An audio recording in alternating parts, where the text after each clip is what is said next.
대방열림과 함께하는 가장 확실한 영양사 합격의 길. 영양사 강의 진행 20여 년 이상. 수많은 합격생들이 추천하는 영양사 특강. 5인의 영양사 합격 전문 교수팀. 20여 년 이상 꾸준히 보완되어 온 강의용 교재. 유사상호를 주의하세요. 대방열림. 안녕하세요. 네, 만나서 반갑습니다. 여러분들과 식품위생을 같이 공부해 나갈 김지연입니다. 자, 우리가 이제 지난 생리학에 이어서 식품위생은 두 번째 시간이다 보니까 아마 좀 친숙한데요. 우리가 이 생리학이나 식품위생이나 수업 방식은 똑같이 진행이 된다라고 생각하시면 되겠고요. 그에 비해서 식품위생은 공부할 내용은 조금 더 많고 좀 더 가벼운 내용이다라고 생각하시면 될 것 같아요. 자, 그래서 이해를 막 요하는 것보다는 좀 암기해야 될 게 좀 많은 과목이라고 생각하시면 됩니다. 자, 그래서 특히 이제 식품위생 문제는 정말 단순한 문제가 주로 출제가 되어서 확실히 알면 바로 답을 찾을 수 있는 거의 그런 류의 문제다라고 생각을 하시면 될 것 같습니다. 자, 그럼 이런 식품위생과 관련해서 우리가 이제 앞으로 어떻게 수업을 진행을 할지, 그다음에 뭐 위주로 좀 더 공부를 할지를 조금 살펴보는데요. 오늘 그 차례 한번 잠깐 보실까요? 우리 총 7장으로 나눠져 있죠. 그래서 우리가 식품위생관리부터 해서 식품안전관리 인증 기준까지 이렇게 구성이 되어 있는데요. 그래서 실제 여러분들이 시험 문제에 이제 어떤 것들이 이제 출제될 거다라는 그 공청회와 관련된 이제 그런 자료들이 발표되었을 때 이런 내용들 위주로 출제된다라고 했는데 실제적으로 좀 묶어보면은요, 좀 줄일 수가 있습니다. 오늘 나누렸던 프린트 잠깐 보시면 우리 식품위생 출제 경량 프린트를 나눠드렸어요. 그래서 우리가 공개되고 난 다음부터 공개 전 거는 포함을 시키지 않았고요. 공개된 것 이후부터 그 내용들을 몇 가지 이제 확인할 수 있도록 벌써 이제 한 4년 차 됐거든요. 그럼 이제 좀 어느 정도 경향 파악은 충분히 할 수 있는 그 정도가 돼요. 자, 이 식품위생은 총 14문제 출제가 됩니다. 그래서 우리가, 우리 그 책에 있는 것처럼 제1장에는 식품위생 관리, 그러니까 식품위생 전반에 관련된 내용이라고 생각하시면 되는데, 이런 식품위생 전반에 관련된 기본적인 내용에서 한 두세 문제가 출제가 돼요. 그래서 어떨 땐 2문제, 어떨 땐 3문제 이렇게 출제가 되는데, 작년에는 2문제가 출제가 됐었어요. 근데 뭐 그 전엔 또 3문제가 출제됐고요. 자, 그래서 거기 보면 2019년도에는 3문제 출제가 됐잖아요. 근데, 20년도엔 2문제, 21년도에 또 다시 3문제, 그리고 작년에는 2문제. 여러분들이 볼 때는 3문제 나올 가능성이 높죠. 3문제, 2문제, 3문제, 2문제 이렇게 가는 거 봐서는. 자, 그래서 식품위생관리 같은 경우는 이제 여러분은 한 3문제 정도 출제된다라고 생각하고 공부를 하시면 됩니다. 그래서 여러분 이 파트가요, 식중독 다음으로 중요한 파트예요. 식중독이 제일 중요하고요. 제일 많이 출제가 되고요. 식중독 다음으로 많이 나오는 파트가 바로 요 식품위생관리 파트라고 생각하시면 돼요. 자, 그 다음에 이제 우리가 식중독인데요. 이게 제일 중요합니다. 그러니까 나는 정말 다른 거 공부하느라고 너무 시간이 없다. 이런 경우에는 최소한 식중독만이라도 보고 시험을 봐야 돼요. 그러니까 식중독이 거의 8, 9문제가 식중독에서 출제가 됩니다. 그래서 우리가 14문제가 출제가 된다 그랬잖아요. 근데 14문제 중에 8, 9문제가 다 어디서 나오냐면 식중독에서 출제가 돼요. 그래서 가장 많은 분량 출제가 되는 파트인데, 우리가 왜 식중독도 나눠질 수 있잖아요. 세균성, 그다음에 뭐 화학성, 자연독, 곰팡이독 이런 식으로 나눠질 수 있는데, 그 중에서도 제일 많이 나오는 파트가 세균성 식중독이에요. 그래서 세균성 바이러스성 식중독에서 제일 많이 출제가 됩니다. 자, 그래서 여러분 보시면 또 이제 이게 재밌는 게 이제, 1단원에서 식품위생관리에서 3문제가 나오면요, 식중독에 8문제가 나오고요. 그 다음에 위생관리 파트에서 2문제 나오면요, 식중독에서 9문제가 출제가 돼요. 항상 똑같았어요. 항상 똑같았어요. 근데 그 내에서 이제 조금 차이가 있었을 뿐이지, 그건 항상 똑같아요. 한쪽에서 한 문제 더 나오면 한쪽에서 좀 덜 나오고 이런 식으로 간다고 보시면 돼요. 그래서 여러분 예를 들어서 보시면은, 2019년도 문제 보면은, 세균성 식중독이 5문제죠. 근데 44회에는 6문제거든요. 그러니까는 우리가 이게 세균성 식중독만 5문제에서 6문제 출제가 되고요. 근데 그 6문제 출제가 될 땐 꼭 바이러스성 식중독이 나와요. 근데 그 바이러스성 식중독은 항상 뭐만 나오냐? 노로바이러스요. 그러니까 우리 영양사 쪽에서는요, 바이러스 식중독 몇 가지 있긴 있어요. 근데 주로 발생하는 건 노로바이러스고, 그 다음에 영양사 쪽에서는 딱 노로바이러스까지만 보면 거의 충분하다시피 합니다. 근데 참고적으로 뭐 하나 더 하긴 나중에 할 건데 혹시 모르니까, 근데 주로는 노로바이러스라고 보시면 될 것 같아요. 자, 이렇게 해서 우리가 보통 대여섯 문제 출제가 되는데 6문제까지 나올 경우에는 바이러스성 식중독이 한 문제 추가된다, 이렇게 생각하시면 되는 거예요. 그러니까 그쵸. 작년이 딱 그랬어요. 자, 그 다음에 이제 보통, 자연독 하나, 곰팡이독 하나. 그러니까 자연독하고 곰팡이독 합쳐서 2문제예요. 근데 이게 자연독에서 다 나올 수도 있고요. 아니면 자연독에서 하나, 곰팡이독에서 하나, 이런 식으로 나올 수도 있어요. 그 다음에 보통 화학성 식중독은 한 문제 내지 2문제가량 출제된다라고 보시면 돼요. 그래서 화학성 식중독은요, 한 문제에서 2문제입니다. 보통은 한 문제였는데요, 작년에는 2문제가 출제가 됐었어요. 자, 이렇게 해서 식중독에서 8, 9문제여서 제일 중요하게 봐야 될 파트, 식중독 파트. 그 중에서 세균성, 바이러스성 식중독을 특히 잘 정리해 두셔야 돼요. 자, 그 다음에 식품과 감염병이죠. 근데 이 감염병은 인수공통 감염병하고 경구 감염병이 다 시험 범위에 해당이 되는데, 우리 영양사 시험에서는 지금 현재 계속, 인수공통 감염병 위주로 시험 문제가 출제가 됐습니다. 자, 내년에는 경구가 나올까? 아니면 또 다시 인수공통 감염병이 나올까? 한번 확인을 해 봐야 되는데, 그래서, 그리고 또 여기 또 문제가 되게 장황하게 나오지 않아요. 그래서 여기는 간단하게 정말 중요한 내용들만 추리고 갈 겁니다. 자, 그 다음에 이제 기생충, 위생동물 파트인데요. 기생충, 위생동물 파트에서 주로 나오는 건 기생충이에요. 위생해충은 지금 공개내고 나서 한 번도 출제가 된 적이 없습니다. 근데 그 전에도 마찬가지였어요. 그래서 위생해충은 위생동물 같은 파트 같은 경우는요, 정말 10몇 년에 한 번 나올까 말까 한 파트라고 생각하시면 돼요. 그래서 나중에 또 말씀을 드리겠지만 위생동물 파트 같은 건 그냥 문제를 통해서만 그냥 점검하고 넘어가도 충분합니다. 자, 그 다음에 이제 기생충과 관련된 파트는 뭐 분류를 한다든지 숙주 물어보는 거라든지, 그 다음에 경피감염처럼 아주 독특한 특징이 있는 그런 것들과 묶어서 나오기 때문에 여기도 간단하게 추려서 보면 돼요. 그래서 감염병과 기생충 파트 같은 경우에는 조금 이제 간단하게 살펴보시면 되는 파트입니다. 자, 그다음에 마지막에 식품안전관리 인증기준 해썹 파트인데요. 이 해썹에서 항상 한 문제 정도 출제가 되고 있어요. 자, 그래서 이 파트 같은 경우에는 최근에 이제 나오는 문제 같은 경우에는 뭐 순서라든지 아니면은 단계를 설명을 하고 요 단계에 해당하는 것은 이렇게 물어보는 문제가 주로 많이 출제되고 있다라고 보시면 돼요. 자, 그래서 이제 그런 것들을 우리가 이제 좀 위주로 해서 이제 살펴볼 건데요. 그래서 제일 중요한 파트는 식중독. 그러니까 식중독에 집중을 하시고, 그 다음이 이제 식품위생관리, 그리고 나머지는 간단하게 정리해서 나중에 공부해 두시면 충분히 대비할 수 있는 게 바로 이 파트고요. 여긴 정말 한 만큼 성적이 나오는 거라고 보시면 돼요. 그래서 웬만해서 이제 조금 공부하면은 웬만해서는 되게 다 10점, 거의 14점 가까이 맞을 수 있는 파트가 바로 이 식품위생 파트라고 생각하시면 될 것 같습니다. 자, 그러면 이제 우리가 간단하게 이제 내용들을 볼까? 항상 여기도 항상 똑같아요. 항상 수업은 기본 이론과 문제를 같이 진행을 하고요. 그 다음에 다음 주부터는 어때요, 여러분들? 여러분들 다시 한번 확인할 수 있는 시간을 거칩니다. 그래서 복습 프린트물 나가니까요. 여러분 조금 일찍 오셔서 문제를 풀어두시면 좋을 것 같습니다. 그 다음에 만약에 이제 조금 시간이 여유가 된다면, 만약에 이제 나중에 이제 다 하고 좀 시간이 좀 여유가 된다면은요, 요 우리 전체 그 파트를요, 정말 핵심적인 내용만 추려서 한번 또 정리하는 시간도 한번 가져볼게요. 만약에 좀 일찍 끝난다면. 자, 그래서 우리 조금 이제 중요한 내용들만 짚으면서 이제 정말 봐야 될 것들 위주로 해서 이렇게 살펴보고요. 그 다음에 문제 들어가도록 하겠습니다. 자, 오늘은 첫 시간이니까요. 자, 바로 식품위생 관리 파트에 들어갈 건데요. 자, 여러분 이 식품위생 관리 파트 들어가면서 그러니까 이게 우리 항상 첫 시간이 가장 중요한 게 이유가 있어요.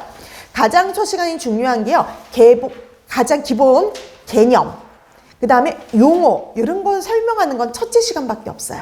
그러니까 우리가 식품위생에 가다 보면은 세균이라는 말도 나오고요. 그 다음에 뭐 포자, 아포 이런 말들이 나와요. 그럼 뒤에 가서도 그런 내용들이 나오는데 뭐 포자를 사멸한다, 아포를 사멸한다. 근데 아포가 뭔지 세균이 뭔지 이 정도는 구분이 돼야 되잖아요. 그래서 가장 기본적인 용어들 설명은요. 첫 시간에 해드리니까 뭐 첫 시간에 해드리는 용어 설명을 잘 기억해 두셨다 나중에 활용하시면 좋습니다.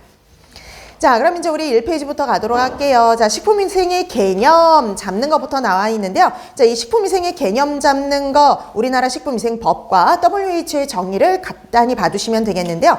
자, 우리나라 식품위생의 정의라고 보시면은요. 대상을 잘 구분하시면 돼요. 대상. 자, 우리 식품위생법에 나와 있는 식품위생의 정의는요. 그러니까 우리가 식품위생이니까 당연히 식품은 들어가죠. 근데 당연한 식품뿐만 아니라 식품 첨가물 기구, 용기, 포장까지가 대상이에요. 그래서 우리 뒤에 가다 보면 식품 첨가물도 나오고요. 기구, 용기, 포장과 관련된 위생도 나옵니다.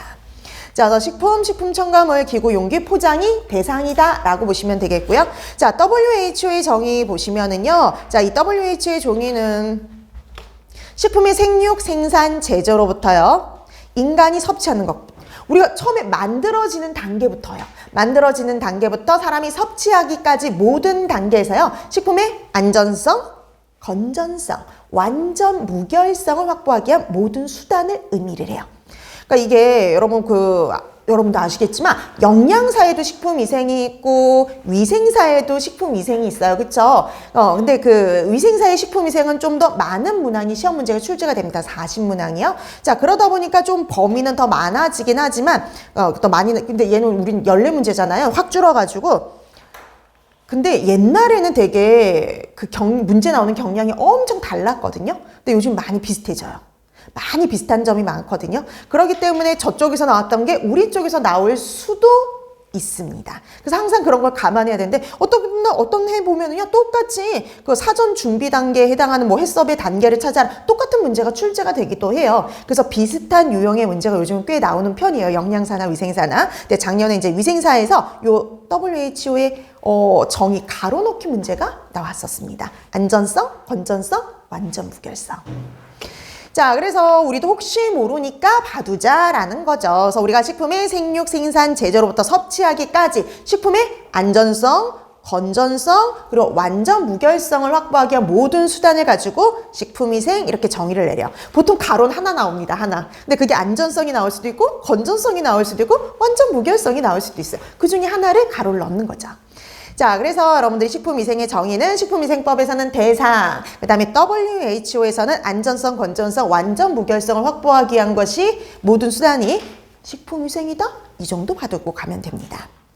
자, 그 다음에 뭐 목적은 나중에 한번 읽어봐 두시면 되고요. 그 다음에 거기 우리 식품위생의 목적이 앞에 이렇게 시작하거든요. 식품으로 인한 이생상의 위해를 방지하고 라고 이렇게 얘기를 하죠. 식품으로 인해서 위해가 발생할 수 있는데 그 위해를 방지해야 되는데요. 그런 식품에 위해가 될 만한 요인이 있다라는 거죠. 자, 그 위해 요인 분류는요. 생각보다 잘 나오는 편입니다. 자, 근데 우리 지금 책에 나와 있는 위해 요인은 생성 요인별로 분류되어 있어요. 어떻게 생성된 거냐? 이 식품의 유해 요인이 어떻게 생성이 된 것이냐에 따라서 나누는 거. 자, 요게 이제 우리 아까 지금 책에 나와 있는 내인성, 외인성, 그리고 유기성으로 분류를 하는 거예요. 내인성, 외인성, 유기성. 여러분, 분류 문제는 정말 기본이지만 잊을만하면 한 번씩 출제가 되는 문제입니다. 그래서 2019년도에 이 분류 문제 출제가 됐어요. 자, 그 다음에 이제 이렇게 나누기도 해요. 이게 어떤 물질이냐, 이 물질 자체로 나누기도 해요. 그 물질 자체로 나눈 건 생물학적, 화학적, 물리적 유해 요인으로 나눌 수도 있습니다. 이게 작년 시험 문제예요. 그러니까 우리가 이렇게 나눌 수도 있고 이렇게 나눌 수도 있거든요. 그래서 두 가지 분류를 하실 수 있으면 돼요. 근데 뭐 우선 생성 요인별 분류, 우리 책에 있는 생성 요인별 분류를 보면 그 다음에 이거는 뭐 저절로 따라올 수 있는데요. 먼저 요거부터 자, 생성 요인별로 분류를 합니다. 내인성, 우리 책에 외인성, 유기성 이런 식으로 분류되어 있죠. 자, 내인성 그러면 안에 있어요. 원래 식품 자체에 함유되어 있을 수 있어요. 그래서 원래 식품 자체에 함유되어 있는 유도, 유해 성분을 가지고 우리가 내인성 유해 요인 이렇게 얘기를 합니다. 자, 내인성 그러면 말 그대로 식품 자체에 독성분이 있는 경우 이렇게 생각하시면 되죠. 자, 그래서 여러분 거기 표 보세요. 대표적으로 어떤 애들이 있느냐? 자연독들이 여기에 해당이 됩니다. 식물성, 동물성, 자연독들. 그래서 우리 왜 독버섯에 들어있는 독성분, 감자에 싹이 난 데 들어있는 솔라닌 이런 애들 우리가 독을 넣은 게 아니라 원래 갖고 있는 거죠. 그 다음에 우리 동물성 자연독 그럼 보고독 같은 애들요. 조개독 같은 애들, 보고독이나 조개독 같은 것들도 우리가 원래 식품에 함유되어 있는 성분들이죠. 원래 이렇게 식품에 함유되어 있는 성분들을 우리가 내인성이라고 얘기를 하는 거예요. 그래서 보기가 구체적으로 나오기도 해요. 보고독 이런 식으로요. 뭐 솔라닌 이런 식으로 나오기도 합니다. 그럼 이게 나오면 이거 내인성이구나. 그 다음에 한 가지 내인성이 또 있어요.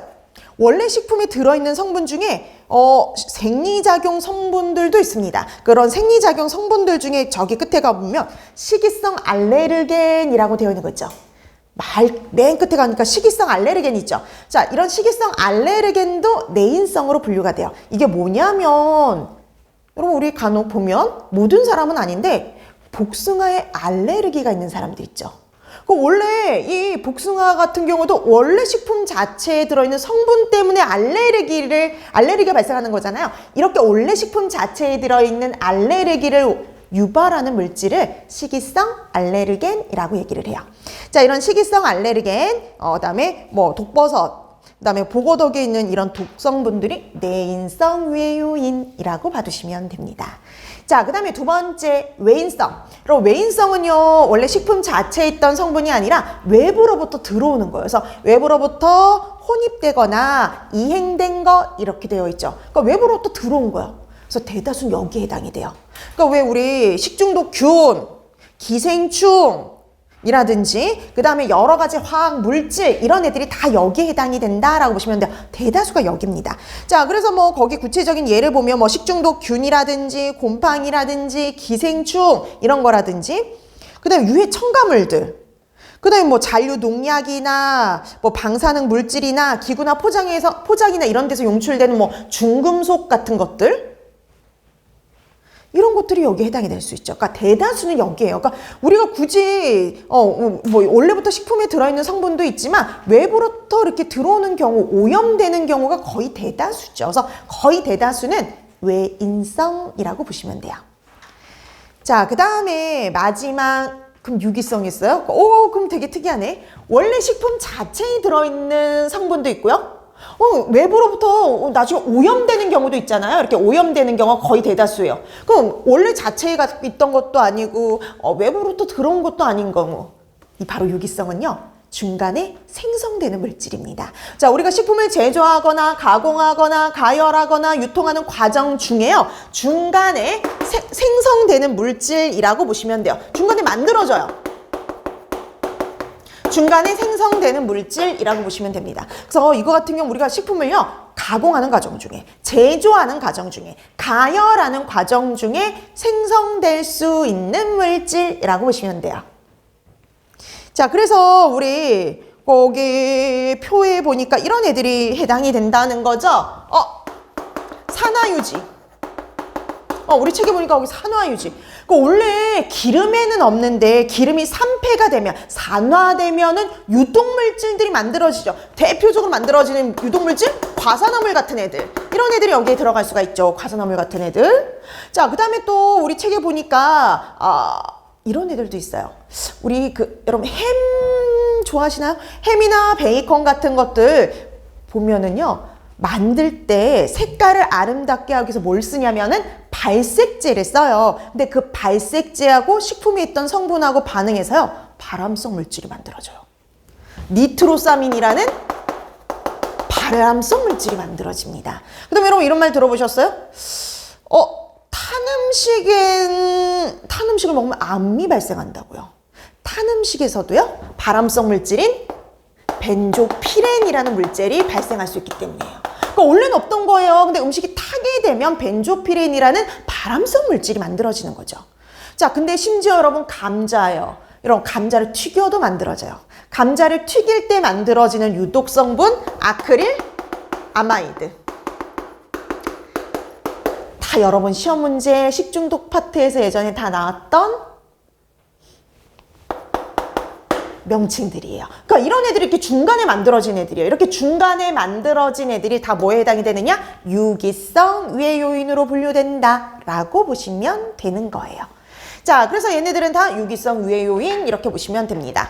자, 그러면 이렇게 해서 우리가 내인성, 외인성, 유기성을 분류하시면 돼요. 그래서 보기로 나왔을 때 이게 내인성인지 외인성인지 유기성인지 그쵸 그렇게 분류를 하실 수 있으면 됩니다. 그 분류하는 건 이제 연습을 이제 나중에 하면 돼요. 자, 그래서 내인성 원래 식품 자체에 들어있는 유독 유해 성분. 그러니까 원래 우리 식품이 갖고 있는 성분이죠. 보고도 그다음에 뭐 독버섯의 독성분, 감자의 독성분 이런 것들을 생각하면 되고요. 외인성 외부로부터 오염되는 거고 거의 대다수요. 그다음에 요거 하나만 따로 기억을 해주셔야죠. 자, 그래서 우리가 중간에 만들어지는 대표적인 물질들 이름 기억을 좀 해두시면 좋겠습니다. 벤조피렌 탄 음식에서 발생하는 발암성 물질이에요. 자, 그 다음에 이렇게 해서 생성 요인별로 이렇게 해서 여러분들이 정리를 해두시면 되는 거고요. 그 다음에 성분 자체, 성분별. 이 성분이 뭐냐에 따라서 나눌 수도 있어요. 생물학적, 화학적, 물리적. 자, 여러분 생물학적 그러면요. 미생물들이 여기 들어가요. 미생물, 기생충. 자, 미생물이라든지 기생충이 여기에 들어갑니다. 그래서 미생물, 기생충 이런 애들이 생물학적 유해 요인이에요. 그래서 별거 없어요. 여러분 뭐 세균, 바이러스 뭐 이런 애들이라든지 곰팡이 이런 애들이라든지 기생충 이런 애들이 여기에 분류가 되고요. 자, 그 다음에 화학적 유해는 우리 아까 여기 나왔던 화학 성분들, 화학 물질들은 다 여기에 들어가겠죠. 당연히 화학 물질들 뭐 우리 아까 나왔던 뭐 유해 첨가물이라든지 잔류 농약이라든지 그다음에 이렇게 중간에 만들어지는 물질들도 다 화학 성분이기 때문에 화학 물질로 분류가 돼요. 자, 그다음에 마지막 그리고 여기에 자연독도 여기에 들어갑니다. 그러면 자연독, 독성분 자체는 화학물질이에요. 자연독, 독성분 자체는 화학물질이기 때문에 화학물질들은 다 어디로 분류돼요? 화학적 유해 요인으로. 자, 그 다음에 물리적 유해 요인. 여러분 물리적 유해 요인의 대표가 뭘 것 같아요? 돌, 유리, 금속. 우리 돌이라든지 우리 식품에 돌이 섞일 수도 있죠. 유리 조각이라든지 금속 조각 나올 수 있잖아요. 종종 발생하는 사건들인데요. 이런 것들, 그 다음에 머리카락, 대표적인 머리카락이네요. 머리카락 이런 애들이 물리적 유해 요소입니다. 자, 이렇게 해서 그 성분 자체에 따라서도 생물학적, 화학적, 물리적 이런 식으로도 분류할 수 있다라고 봐두시면 돼요. 그래서 분류 문제는 이렇게 두 가지로 출제가 됩니다. 자, 그래서 2019년에는 이 문제가, 작년에는 이 문제가 출제가 됐죠. 그래서 자주 나오진 않지만 잊을만은 한 번씩 나오는 분류 문제라고 보시면 되겠습니다. 자, 그 다음에 이제 우리가 이제 들어가는 게 바로 뭐냐면은요. 자, 유해 요인 중에 가장 문제가 되는 게 바로 누구냐? 식품에서 제일 문제가 되는 건요. 미생물이에요. 미생물. 자, 미생물이 가장 문제가 되고요. 자, 이 미생물과 관련해서 그래서 제일 먼저 들어가는데 이 미생물과 관련해서 가장 기본적인 것들을 설명을 드릴 거예요. 그래서 여기 나오는 단어 같은 거, 용어들 잘 파악을 해두셔야 돼요. 자, 그래서 기본적인 것들과 그 다음에 이런 미생물에 관련된 그런 내용들을 볼 건데요. 자, 그러면 여기서 제일 뭐 미생물 하면은요, 세균도 있고요, 바이러스도 있고요, 뭐 여러 가지가 있죠. 근데 이 미생물 중에 세균, 바이러스, 곰팡이, 효모 이 중에 식품과 가장 밀접한 관련이 있고 그 다음에 식중독 같은 이런 질병하고 가장 밀접한 관련이 있는 건 세균이에요. 그러니까 우리 세균 위주로 공부해 두시면 됩니다. 세균 위주로. 자, 그러면 미생물의 종류와 특징 들어가는데요. 그래서 제일 먼저 우리가 볼 게 바로 세균이라고 보시면 될 것 같아요. 자, 근데 우리 세균 본격적으로 들어갈 때 봤더니 거기에 세균과 관련해서 이렇게 되어 있어요. 자, 세균은 원시핵 세포를 가진 단세포 생물이다. 이게 중요한 건 아니에요. 단세포 생물이다. 그럼 세포 하나가 균 하나라고 보시면 돼요. 그러니까 이렇게 세포가 하나 있잖아요. 이 세포가 하나 있으면 이게 균 하나를 의미를 하는 거예요. 그래서 단세포 생물이다라는 건 그런 의미예요. 세포 하나가 균 하나 이렇게 보시면 돼요. 보통 우리 사람은 보통 60조에서 한 100조 정도의 세포로 됐다 그랬잖아요. 우린 다세포 생물이라면 얘는 단세포예요. 세포 하나가 균 하나라고 보시면 됩니다. 그래서 우리 앞으로 세균을 지칭하는 용어가 종종 문제집을 풀다 보면 아니면 뒤에 하다 보면 이런 내용들이 나오는데요. 세균 자체는 지금처럼 보통 세포 상태로 존재를 합니다. 뭐 영양세포 내지는 세포 상태로 존재해요. 그렇게 세포 상태로 존재할 적에는요. 열심히 자기가 생명활동을 유지하죠. 그래서 여러 가지 생명활동을 하기 위한 여러 가지 활동을 해요. 자, 근데 환경이 내가 좋아하지 않는 환경이에요. 환경이 좀 열악해요. 자, 이런 열악한 환경에선 살아남아야 되겠죠. 균들이 살아남기 위해서 일종의 저항체라는 걸 만드는데요. 그게 바로 포자 내지는 아포다라고 보시면 돼요. 자, 이렇게 포자, 아포가 된 건요, 모든 생명활동을 그만두고요, 딱 칩거에 들어간 상태. 꼭 있잖아요. 왜 씨와 같은 상태. 그러니까 우리 왜 식물이나 아니면 뭐 이런 애들의 그 씨같이 단단한 상태를 생각하시면 돼요. 그래서 잘 견뎌요. 아주 잘 견뎌요. 보통 그래서 포자, 아포는요, 열에 잘 견딥니다. 우리가 열에 잘 견딘다는 걸요, 이렇게 표현 많이 해요, 앞으로. 내열성이다. 내열성이라는 표현을 씁니다. 열에 잘 견딘다라고 보시면 돼요. 내열성이에요. 그래서 열에 잘 견뎌요. 자, 그래서 내열성이 크다라고 얘기를 해요. 그래서 포자, 아포를 만드는 애들은 내열성이 강하다라고 얘기를 합니다. 자, 그러면 모든 균들이 포자, 아포를 만드느냐? 또 그건 아니에요. 포자, 아포를 만드는 균은 정해져 있어요. 자, 우리가 공부하는 균 중에요. 내열성 아포를 만드는 균은 딱 2개밖에 없어요. 그래서 꼭 기억하셔야 돼요. 꼭 시험 문제에 나와요. 그렇기 때문에. 자, 내열성 아포, 포자를 만드는 균은 딱 2가지. 바실러스하고요. 클로스트리디움밖에 없어요. 딱 2가지. 바실러스하고 클로스트리디움. 딱 2가지밖에 없다라고 보시면 돼요. 자, 그래서 우리 영양사의 식품위생에서 공부할 적에요. 내열성 포자, 아포를 만드는 균을 찾아라 라고 하면은요. 답은 항상 둘 중에 하나예요. 바실러스 아니면 클로스트리디움. 딱 둘 중에 하나다 라고 보시면 됩니다. 자, 그래서 모든 균들이 포자를 만드는 게 아니라, 아포를 만드는 게 아니라 딱 이 2가지 균만 포자, 아포를 만든다라고 보시면 돼요. 그럼 뭐 우리가 잘 알고 있는 살모넬라균 같은 경우에는 어때요? 아포를 만들지 않아요. 그럼 아포가 만들어져야지 내열성이 강하잖아요. 그러면 아포를 못 만든다는 소리는 열이 어떻다는 소리예요? 약하다 이렇게 생각하시면 되는 거예요. 이제부터 포자, 아포를 만들지 않는 균은 다 열에 약하다 이렇게 생각하시면 됩니다. 자, 그래서 보통 이렇게 딱 아포를 만드는 균 요 2가지를 기억을 해두시면 돼요. 그래서 세균을 지칭하는 용어는 요 2가지 단어입니다. 자, 근데 여러분 우리가 또 뒤에 공부하다 보면요, 식중독을 공부하다 보면 독소라는 말이 나와요. 그래서 여러분 이거 들어보셨을걸요? 포도상 구균이 생성한 독소. 여러분 포도상 구균이 생성한 독소에 의해서 우리가 식중독이 발생을 하잖아요. 그럼 독소도 균을 의미할까요? 아니에요.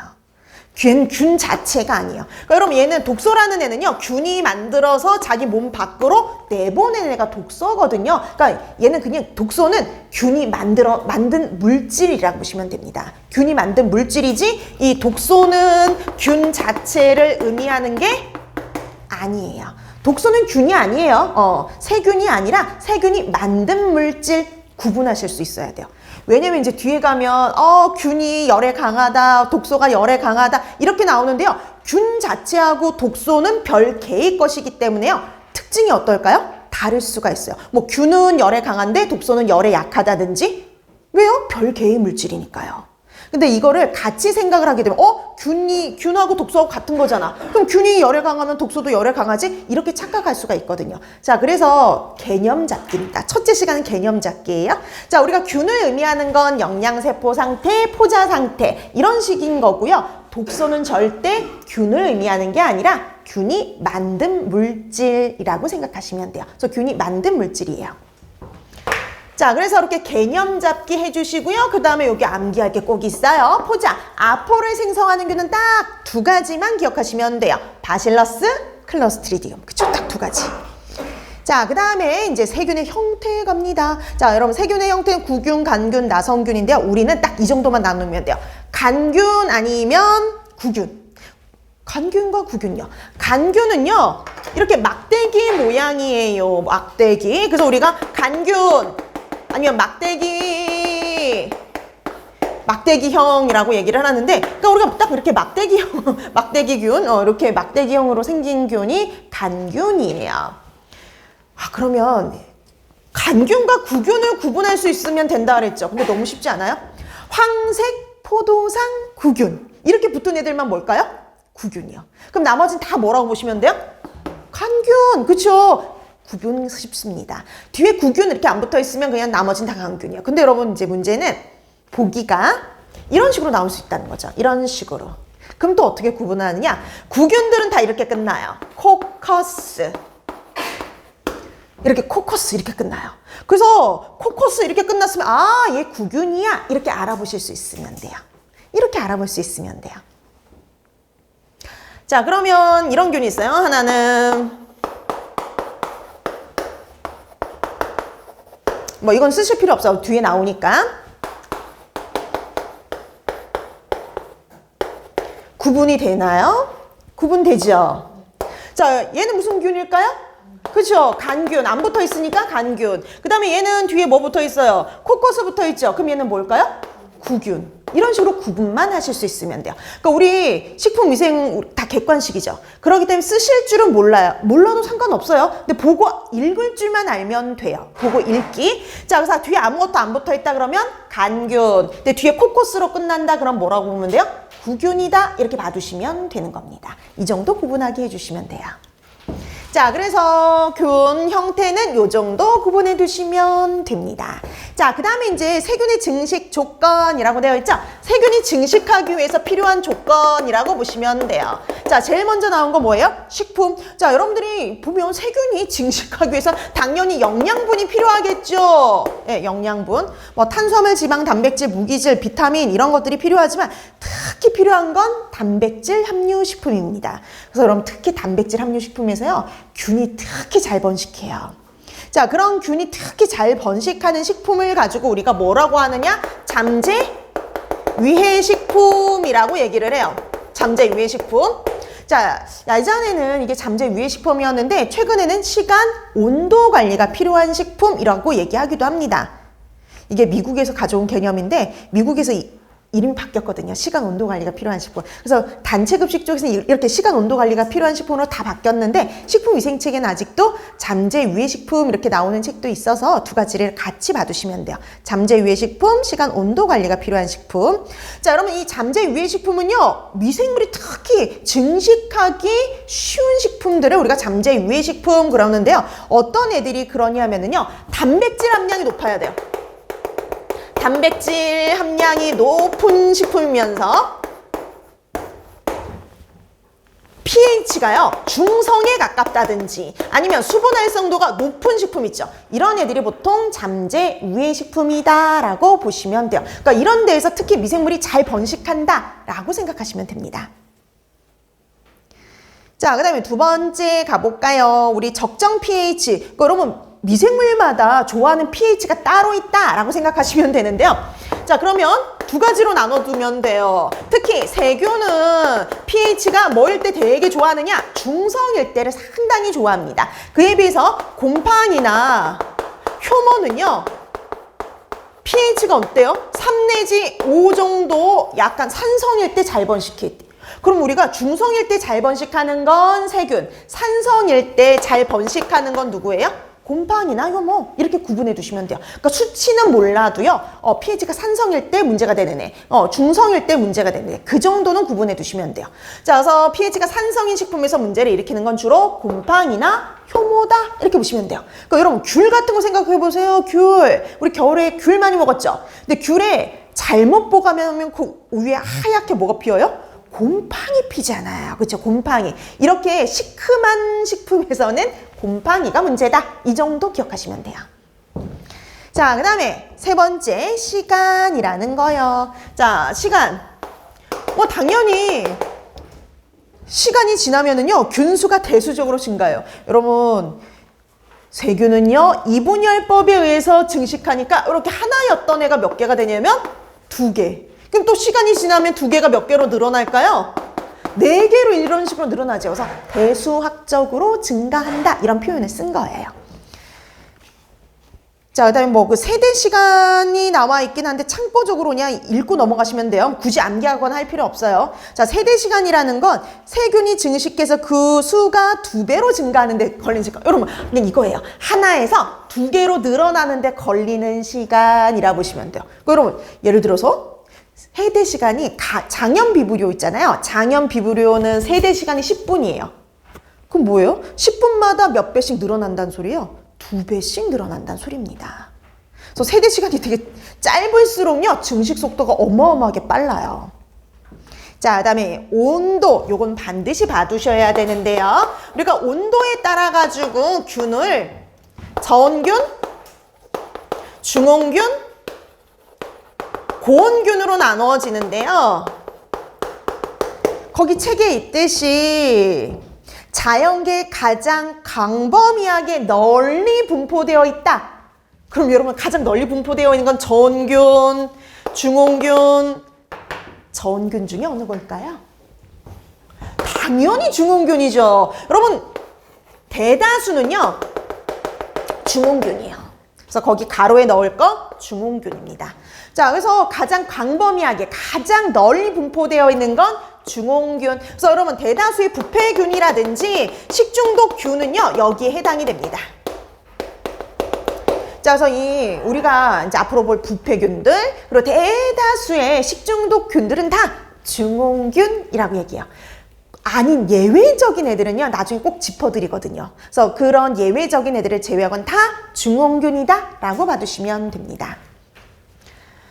자, 그럼 이제 독특한 애를 봐야겠죠. 대다수는 이거잖아요. 대다수는 중온균인데 특이하게 저온에서 증식해서 문제를 일으키는 균이 있어요. 자, 그래서 거기 여러분 빈칸이 또 하나 있죠. 저온균. 저온성 유해균으로 대표적인 애는 누구다라고 되어 있죠. 저온에서 단백질 분해력과 지질 분해력을 가지고 있어서 식품을 부패시키는 균이 있어요. 그러니까 우리가 냉장 보관했을 때 육류라든지 어류라든지 이런 애들을 냉장 보관했을 때요, 그런 냉장 보관 식품을 부패시키는 균이 있어요.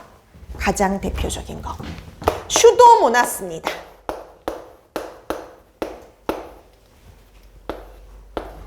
슈도모나스.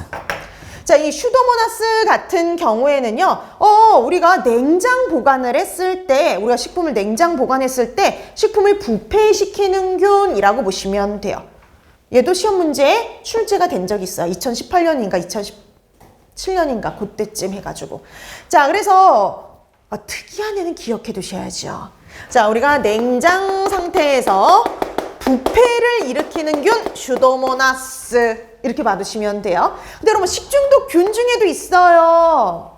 자, 식중독 균 중에서 저온에서 증식 가능하기 때문에요, 문제를 일으키는 2가지가 있습니다. 그래서 여러분, 식중독균, 식중독 시험 문제에서 저온에서 증식 가능하며 냉장 상태에서 문제를 일으키면 이 말이 나오면요, 항상 답은 둘 중에 하나예요. 여신이야 아니면 리스테리아. 그래서 여러분, 이거 되게 잘 나와요. 작년 시험 문제에도 나왔습니다. 그때도 이렇게 시작해요. 저온에서 증식 가능하며, 이게 있어요. 저온에서 증식 가능하다. 냉장 상태에서 문제를 일으킨다 그러면 답은 둘 중에 하나입니다. 여신이 아니면 리스테리아. 그래서 이렇게 특징적인 걸 기억해 두면은요, 조금 쉬워져요. 자, 그래서 대다수는 중온균. 그 대다수가 중온균이니까 일반적인 애들은 기억할 필요 없죠. 그냥 대다수는 중온균이구나 이렇게 생각하고 넘어가면 되는 거예요. 자, 그 중에 저온균들이 문제를 일으킬 수 있죠. 냉장 상태에서 부패를 일으키는 대표적인 균은 슈도모나스. 식중독을 일으키는 대표적인 애는 여신니아와 리스테리아. 이렇게 기억을 해두시면 됩니다. 자, 그 다음에 5번째 수분 볼까요? 자, 수분은요, 우리가 보통 수분이 많은 걸 좋아할 것 같아요? 적은 걸 좋아할 것 같아요? 많은 거 당연히 좋아하죠. 수분이 많을수록 미생물의 증식이 왕성해지는데요. 근데 여러분 식품 중에 미생물이 이용 가능한 수분의 비율을 나타내는 게 있어요. 그게 바로 뭘까요? 수분 활성도. 그쵸? 자, 그러니까 보통 이 수분 활성도로 우리가 표시를 하는데 보통 얘도 수분 활성도가 높을수록 미생물의 증식이 왕성해지죠. 자, 그래서 우리가 최저 발육을 위해서 필요한 발육 가능한 최저 수분 활성도를 비교를 해 두셔야 되는데요. 자, 발육을 위해서 필요한 최저 수분 활성도를 비교하면 수치는 몰라도 순서 정도는 알아두셔야 되는데요. 가장 많은 수분을 필요로 하는 거 세균이요. 그 다음이 효모, 그리고 곰팡이의 순입니다. 최근에 위생사에선 이 순서도 나왔고요. 그 다음에 보기로 세균하고 효모하고 곰팡이, 뭐 예를 들어서 뭐 살모넬라, 뭐 그다음에 뭐 마이크로코커스 이렇게 보기가 이런 식으로 나와서 이 중에서 가장 낮은 수분 활성도에서 생육 가능한 애가 누구냐 이런 식으로 나왔어요. 그럼 우리가 세균, 효모, 곰팡이 중에 보기 중에 뭘 찾아야 될까요? 곰팡이 종류를 찾아야 되죠. 그러니까 여러분이 기본적으로 누가 세균이고 누가 효모고 이름을 보고 누가 곰팡이인지를 구분하시는 정도는 하실 수 있어야 돼요. 자, 그래서 이렇게 봐두시면 되고요. 근데 좀 예전에 이렇게 시험 문제 한 20문제 나왔을 때 이거보다 더 간 문제가 나온 적이 있어요. 곰팡이보다 더 잘 견디는 애가 있어요. 내건성 곰팡이. 건조한 상태에서 더 잘 견디는 곰팡이가 더 낮은 수분 활성도에서 생육이 가능하고요. 이거보다 더 잘 견디는 애가 있어요. 내삼투압성 효모. 자, 삼투압이 더 잘 견디는 효모가 존재합니다. 내삼투압성 효모. 그래서 내삼투압성 효모는요, 더 낮은 수분 활성도에서 생육이 가능해요. 그래서 그게 얼마냐? 0.6이요. 그래서 우리가 제일 낮은 게 0.6이잖아요. 그래서 이 0.6보다 낮춰주게 되면은요, 모든 미생물의 생육을 저해할 수 있습니다. 자, 그래서 예전에는 요게 나온 적이 있어요. 내삼투압성 효모. 그래서 가장 낮은 수분 활성도에서 생육 가능한 미생물이 누구냐? 내삼투압성 효모. 그래서 이런 애들이 어디서 문제를 일으키냐면요, 잼 같은 데서요. 그럼 왜 잼 같은 데서 일반 세균이라든지 이런 애들이 번식을 할 수가 없어요. 삼투압이 너무 높아서. 그래서 이런 내삼투압 효모 같은 경우는 잼의 변질에 관여하는 거, 뭐 청 같은 거에 변질에 관여하는 대표적인 애가 이런 내삼투압성 효모 같은 애들이에요. 자, 그래서 수분과 관련해서는 수분 활성도와 관련된 내용 이렇게 기억을 해두시면 될 것 같습니다. 자, 그 다음에 마지막 산소. 산소를 필요로 하느냐? 산소를 필요로 하느냐? 산소 요구성에 따라서 나누어질 수 있어요. 자, 그래서 여러분 여기서 마찬가지 단어 알아두셔야 돼요. 앞으로 정말 주구장창 나올 단어들입니다. 주구장창 나올 단어들. 우리 식중독 가면 또 나와요, 이 단어들. 자, 그러면 첫 번째, 무슨 단어 나와요? 어기성. 좋아해요. 뭘 좋아하느냐? 기체, 산소를 좋아하는 애입니다. 반드시 그러면 생육하기 위해서 뭘 필요로 할까요? 산소, 그쵸? 반드시 산소를 필요로 하는 거 호기성균 이렇게 보시면 돼요. 자, 그래서 뭐 대표적으로 곰팡이라든지 뭐 일부의 그런 호기성 세균들이 여기에 해당이 될 수가 있고요. 자, 그 다음에 앞에 호기성 앞에 뭐가 붙었어요? 그럼 미미하다라는 의미예요. 미미하다, 적다 이런 소리죠. 자, 얘는 산소가 적을 때, 그러니까 우리가 공기 중에 있는 산소보다 훨씬 적을 때요. 그리고 뭐 공기 중에 있는 산소가 한 20% 정도 되는데 한 1 내지 10% 정도로 적을 때 잘 자라는 균. 되게 독특하죠. 앞으로 우리가 공부하는 균 중엔 딱 하나밖에 없어요. 딱 하나. 그러니까 반드시 기억해 두셔야 되고요. 시험 문제 요거랑 연결해서 엄청 잘 나옵니다. 여러분 우리가 공부하는 것 중에 미호기성은요, 딱 하나밖에 없어요. 식중독 균 중에 캠필로박터. 딱 요거 하나입니다. 그래서 식중독균 시험 문제에 나오면서 미호기성이며 이러면 답은 정해져 있어요. 캠필로박터밖에 없어요. 자, 그래서 미호기성 그러면 딱 하나. 캠필로박터밖에 없습니다. 캠필로박터. 자, 그 다음에 우리 또 뭐가 있느냐. 혐기성. 혐기성 먼저 갈게요. 그럼 혐기성 그러면 혐오하는 거하고 똑같아요. 싫어해요. 뭘 싫어할까요? 산소를 싫어합니다. 그래서 얘는 산소가 없어야지만 생육이 가능한 균이라고 보시면 돼요. 산소가 없어야지만 생육이 가능한 균이에요. 우리가 공부하는 것 중에 우리가 영양사에서 공부하는 것 중에 딱 하나밖에 없어요. 딱 하나. 얘도 딱 하나예요. 그러니까 반드시 기억해 두셔야 돼요. 클로스트리디움이 붙는 경우. 앞에 이렇게 클로스트리디움이 붙는 경우는요. 산소가 없어야지 잘 자라는 균이에요. 산소가 없어야지. 그래서 이렇게 두 가지가 특이한 겁니다. 그래서 미호기성은 딱 하나, 캠필로박터. 현기성인 경우에는 앞에 클로스트리디움이라고 붙어요. 그래서 클로스트리디움 속인 경우가 대표적이다라고 보시면 됩니다. 그러면 이제 마지막 하나 남았죠. 우리 책에 보니까 통성이 하나 남았어요. 통성 현기성. 현기성 앞에 통성이 붙었죠. 여러분 통성이 붙었다는 소리는요. 상관없어요. 있거나 없거나 상관없이. 산소가 있거나 없거나 상관없어요. 상관없이 생육이 가능한 균이라고 보시면 됩니다. 그래서 여러분 대다수는 이거예요. 우리가 공부하는 대다수는 통성이라고 보시면 돼요. 그래서 웬만한 애들은요. 다 통성 이거 갖다 붙이면 맞아요. 나중에 식중독균들은요. 다 일반적으로 뭐냐면 통성 이렇게 생각하시면 되고요. 그 중에 캠필로박터가 미호기성, 클로스트리디움이 붙는 경우가 뭐예요? 현기성. 그쵸? 그거 빼면 나머지 뭐라 보시면 돼요? 통성, 현기성. 그쵸? 이렇게 붙이면 돼요. 이렇게 붙이면 거의 대다수 맞습니다. 자, 그래서 여러분들이 이렇게 왜냐면 이거 보기로 구분하는 문제가 나와요. 그래서 이 균에 대한 설명으로 옳은 거 찾아라. 이럴 때 보기에 이런 게 나와요. 미호기성, 통성, 현기성 이런 것들이 나온단 말이죠. 근데 구분법은 간단해요. 캠필로박터, 클로스트리디움 빼면은 거의 대부분은 통성, 현기성이다 라고 기억을 해두시면 됩니다. 자, 이렇게 해서 여러분들이 세균의 생육에 필요한 것들이 어떤 것들인지 봐두시면 되는데 그걸 보면서 기본적인 용어들을 파악해 두시면 되는 거였어요. 자, 그럼 대표적인 주요 세균들 나오죠. 자, 이 주요 세균들 할 때 또 이제 한 가지 붙는 단어가 또 있어요. 그람 양성이다, 음성이다. 우리 이것도 구분해야 되거든요. 그람 양성, 음성. 자, 그람 양성, 음성 구분을 하는데 우리가 보통 그람 염색을 했을 때요. 그람 염색을 했을 때 보통 보라색, 자주색으로 나타나는 거는 우리가 뭐라고 얘기하느냐? 그람 양성균이라고 얘기를 하고요. 그 다음에 그람 염색 시에 붉은색, 적색으로 나타나는 건요. 그람 음성균이라고 얘기를 해요. 자, 그럼 이제 이것도 구분해야 되잖아요. 손쉬운 구분법을 가르쳐 드릴게요. 자, 손쉬운 구분법. 우선 포자를 만드는 애들은 다 그람 무슨 균이냐면 양성이에요. 그럼 바실러스, 클로스트리디움 양성. 그 다음에 여러분 구균 있죠? 우리가 공부하는 구균들은 다 그람 양성. 이거 빼고 나머지는 음성 붙이면 다 맞아요. 이거 빼고요. 나머지는 다 그람 음성 붙이면 맞아요. 그러니까 우리가 배우는 거 한도 내에서.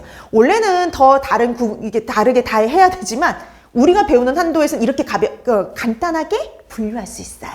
앞으로도 똑같아요. 식중독에서도 똑같아요. 똑같이 적용돼요. 자, 바실러스나 클로스트리디움 속은요. 그람 양성균입니다. 그래서 포자 만드는 애는 그람 양성이다. 이렇게 기억하시면 되고요. 구균도 뭐예요? 그람 양성. 그럼 나머지는 다 뭐라고 보시면 돼요? 그람 음성균이요. 그럼 정말 맞는지 보실래요?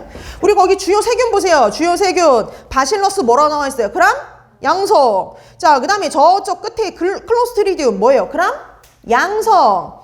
자, 그 다음에 우리 코커스 붙어 있는 애 있죠? 스타필로코커스 두 번째 있는 거 구균. 이런 구균이니까 그람 뭐예요? 양성. 그리고 나머지 중간에 있는 슈도모나스부터 에스케리키아까지 다 뭐로 되어 있어요? 그람 음성이잖아요. 그쵸? 지금 우리 말했던 거 그대로 이렇게 분류하면 돼요.